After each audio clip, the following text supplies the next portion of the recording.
Hello, I'm Dave Bolton and welcome to Under His Righteousness. We've taken a look at the human brain and the central nervous system in part 1 and how the brain connects with the rest of the body via nerve impulses. We've also shown that all this demonstrates the clear evidence of God's creative handiwork. So let's explore the design and functions of the spinal cord, nervous network systems, and the senses of touch, taste and smell. The spinal cord runs from the brainstem through the canal of the spinal column, which consists of 33 bones, which are known as vertebrae being plural and vertebra being singular. The sensory spinal nerves emerge through gaps in the vertebrae connecting to the rest of the nervous system of the body. As previously mentioned, there are 31 pairs of these nerves, and each one consists of 2 sets of fibres. These are known as the dorsal or sensory root, which receives nervous impulses in, and the ventral or motor root, which sends nervous impulses out. As the spinal cord only runs through 2/3 of the spinal canal, the lower spinal nerves, of which there are 9 pairs, are longer than the rest and consequently emerge from the canal much lower down. From there they branch out to the relevant parts of the body. These last 9 nerves are known as the chorda equina.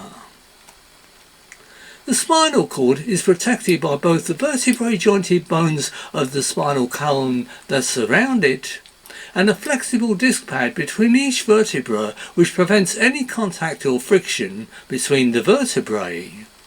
The joints that connect the vertebrae together are known as facet joints, and each disc pad consists of a very strong fibrous cartilage with an inner core made up of a substance similar to jelly.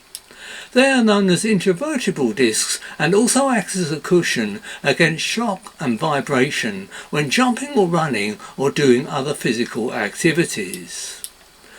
At the base of the spinal cord lies the sacrum, which serves as the main anchorage point of the spinal column.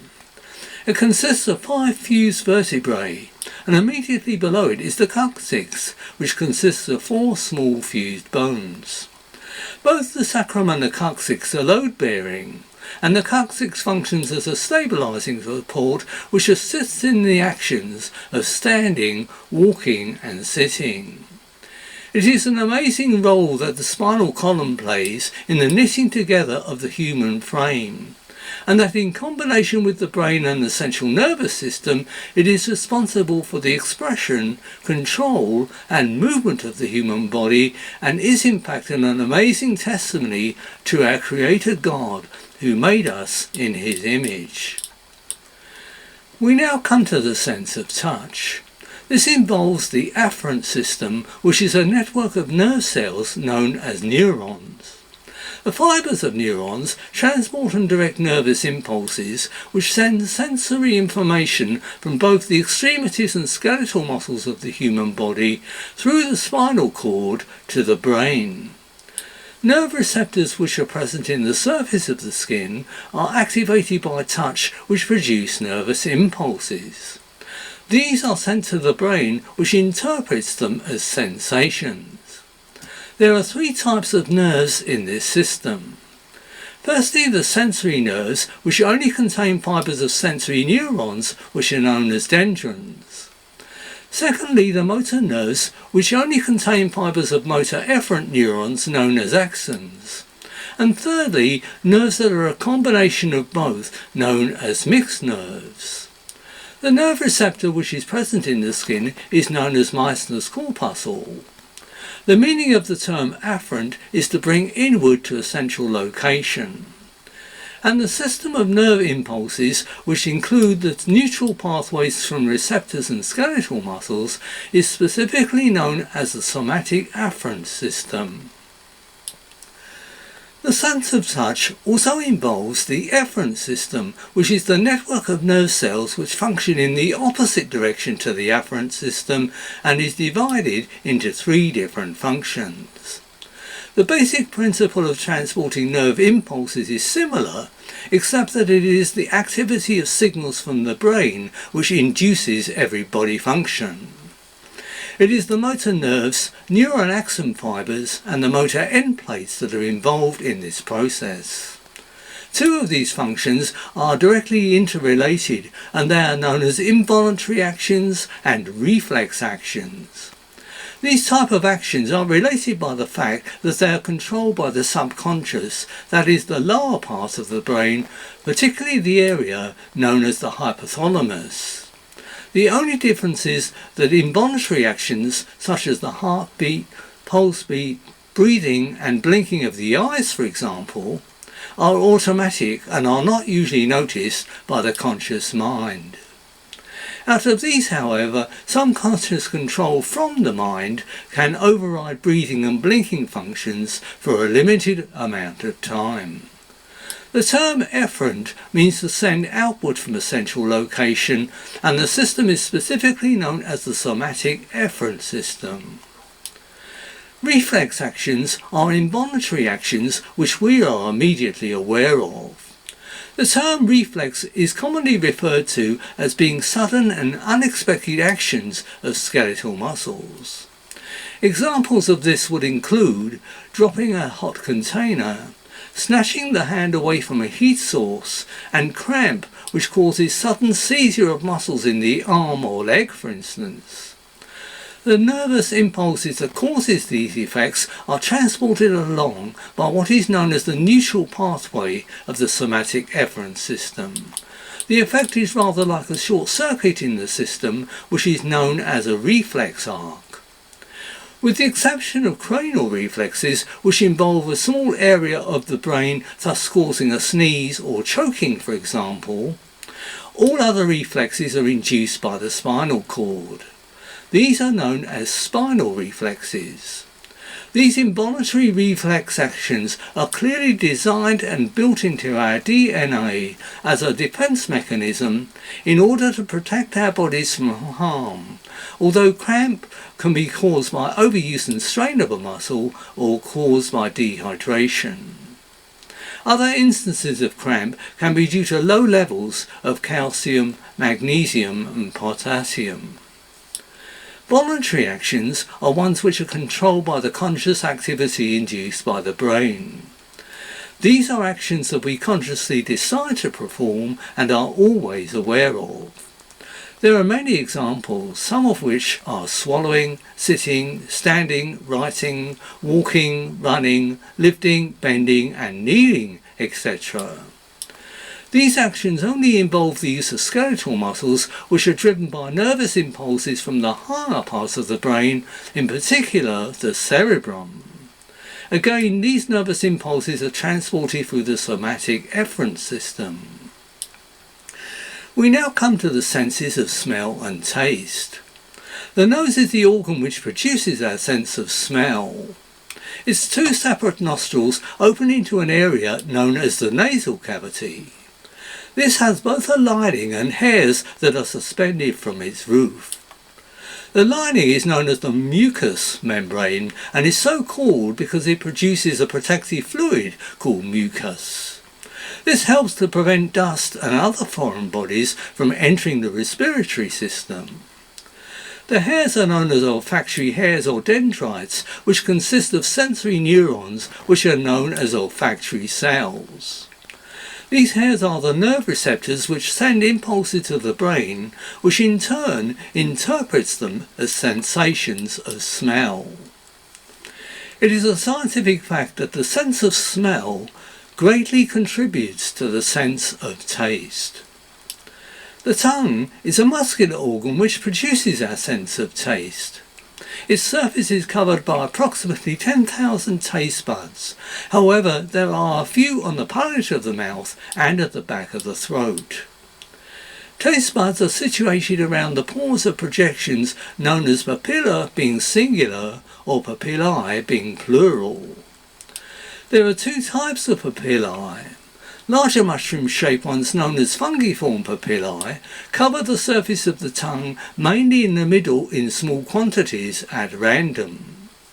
The smaller ones are shaped like mountain peaks and are known as filiform papillae. These cover the tongue extensively in large quantities, except the back of the upper surface of the tongue and the palate of the mouth. Taste buds are taste receptor cells and are arranged into 4 separate types. Each type is sensitive to a specific chemical which is either salty, sour, bitter or sweet. Taste buds are arranged into specific areas on the surface of the tongue. The tip is sensitive to sweet receptors with salty receptors on either side of it.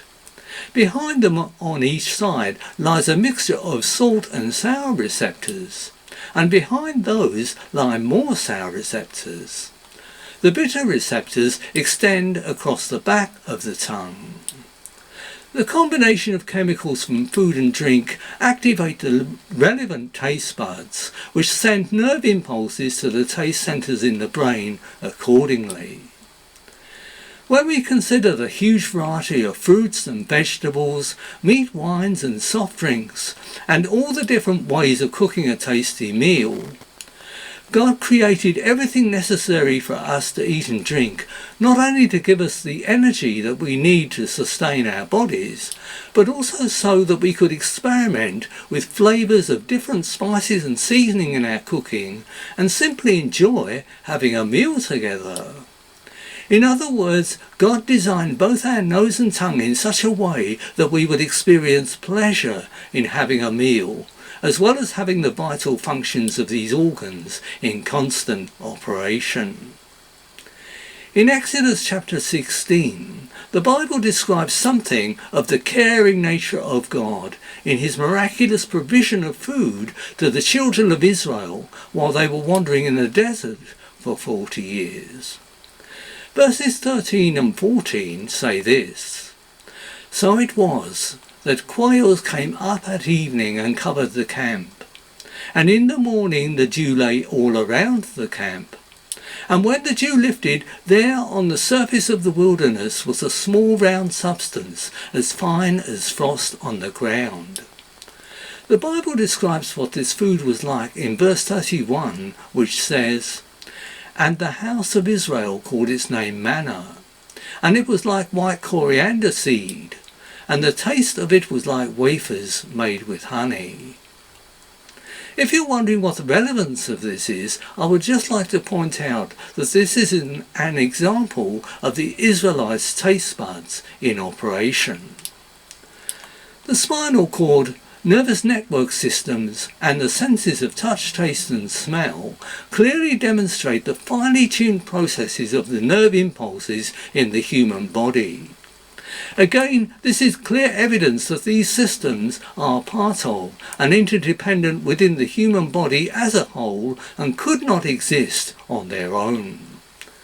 There can only be one sensible, scientific and rational conclusion to this evidence, and that is that when God created Adam, he created him as a perfect, complete, whole human being, with all these systems working from the moment that God breathed life into Adam's nostrils, an event that is recorded in Genesis chapter 2 verse 7. In Psalm 111 verses 2 and 3, the Bible says this: "The works of the Lord are great, studied by all who have pleasure in them. His work is honourable and glorious, and his righteousness endures forever." There is much that the works of the Lord can refer to, including scientific discoveries about our bodies, which not only fascinate the scientist, but are a marvel to anyone interested in human biology, and always testifies to the truth of the Bible. Earlier, I mentioned about God's caring nature to the Israelites. Through Jesus, his Son, this caring nature of God is also extended to everyone who puts their faith and trust in him. The Bible says this in 1 Peter chapter 5 verses 6 and 7. "Therefore, humble yourselves under the mighty hand of God, that he may exalt you in due time, casting all your care upon him, for he cares for you." I hope that all this information has been helpful and that you can see something more of the connection between science and the Bible. Well, that's all for now. Thanks for listening. May the Lord bless you.